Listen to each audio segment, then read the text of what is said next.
The Lord be with you. A reading from the Holy Gospel according to Mark. Glory to you, Lord.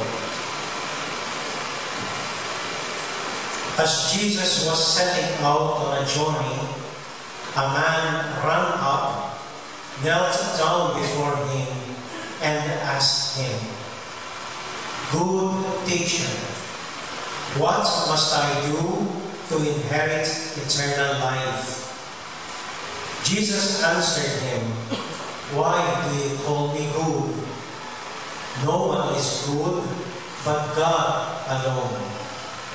You know the commandments: you shall not kill, you shall not commit adultery, you shall not steal, you shall not bear false witness, you shall not defraud, honor your father and your mother."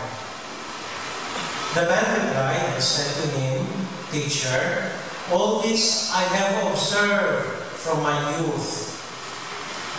Jesus, looking at him, loved him and said to him, "You are lacking one more thing.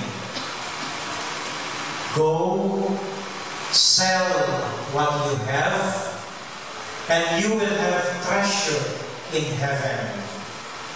Then follow me." At that statement, his face fell sad, and he went away sadly, for he was a man of riches. Jesus looked around and said to his disciples, "How hard it is for a rich man to enter the kingdom of God." The disciples were amazed at his words. So Jesus again said to them in reply, "Children, how hard it is for the rich to enter the kingdom of God. It is easier for a camel to pass through the eye of a needle than for one who is rich to enter the kingdom of God." They were exceedingly astonished and said among themselves, "Then who can be saved?" Jesus looked at them and said, "For human beings it is impossible, but with God nothing is impossible."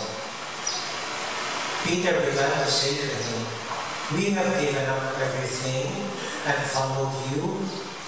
Jesus said, "Amen, I say to you, there is no one who has given up house, or brothers or sisters, or mother or father, or children, or lands for my sake and for the sake of the gospel, who will not receive 100 times more now in this present age, houses and brothers and sisters and mothers and children and lands, with persecutions and eternal life in the age to come." My dear friends, the Gospel of